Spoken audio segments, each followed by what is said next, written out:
Hello जी, कैसे हो आप सब। आज मैं आपके सामने नई कहानी के साथ प्रस्तुत हूँ। कहानी का नाम है सोच समझकर भरोसा करें।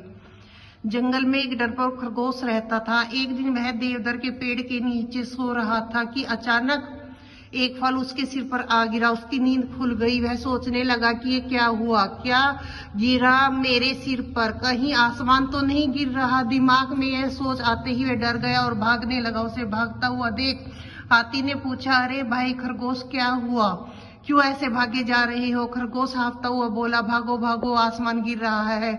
खरगोश की बात सुनकर हाथी भी डर गया और वह भी उसके पीछे पीछे भागने लगा। कुछ देर बाद उसकी मुलाकात गैंडे से हुई। गैंडे ने भागने का कारण पूछा तो हाथी ने खरगोश से कही हुई बात दोहरा दी, भागो भागो, आसमान गिर रहा है। सुनकर गैंडा भी डर गया और उनके पीछे भागने लगा। जब जो भी उन्हें मिलता आसमान गिर रहा है सुनकर उनके पीछे भागने लगता। खरगोश के पीछे हाथी, हाथी के पीछे गैंडा, गैंडे के पीछे भालू, भालू ने के पीछे चीता, और ऐसे ही जंगल के ढेर सारे जानवरों की कतार लग गई। जब बेतहाशा भागे जा रहे थे, इतनी देर में जानवरों को इस तरह भागते देख जब जंगल में टहल रही लोमड़ी ने देखा तो चकित रह गई। उसने कतार में लगे भालू से पूछा, क्या हुआ भाई, तुम सब ऐसे क्यों भागे जा रहे हो। भागो भागो, आसमान गिर रहा है, भालू चिल्लाया। यह सुनकर लोमड़ी अचरज में पड़ गई।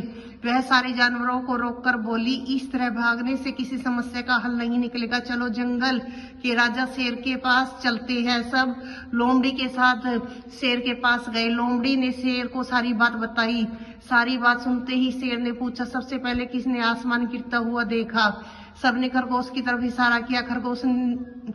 शेर ने खरगोश से पूछा, तुमने कहाँ देखा कि आसमान गिर रहा है। वन राजा, मैं देवदार के पेड़ के नीचे सो रहा था कि तभी मेरे सर के ऊपर आसमान का एक छोटा सा टुकड़ा गिरा और मैं भागने लगा और सबको बताने लगा।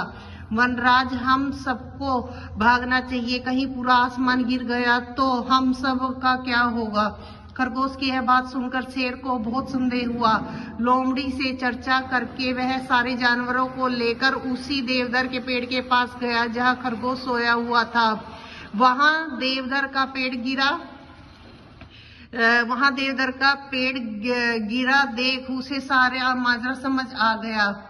वह फल उठाकर शेर बोला, तो ये है आसमान। सारे जानवर समझ गए कि डरपोक खरगोश देवदार का फल गिरने पर सोचने लगा कि आसमान गिर रहा है। सब हंसने लगे। खरगोश पर शर्मिंदा हुआ। शेर ने खरगोश को समझाया कि इस तरह की अफवाहें ना फैलाए।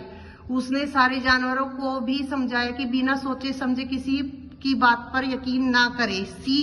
किसी की बात पर बिना सोचे समझे विश्वास ना करें। अगर यह मेरी कहानी आपको पसंद आई हो तो मेरे चैनल को लाइक और सब्सक्राइब जरूर करें। जय श्री राम।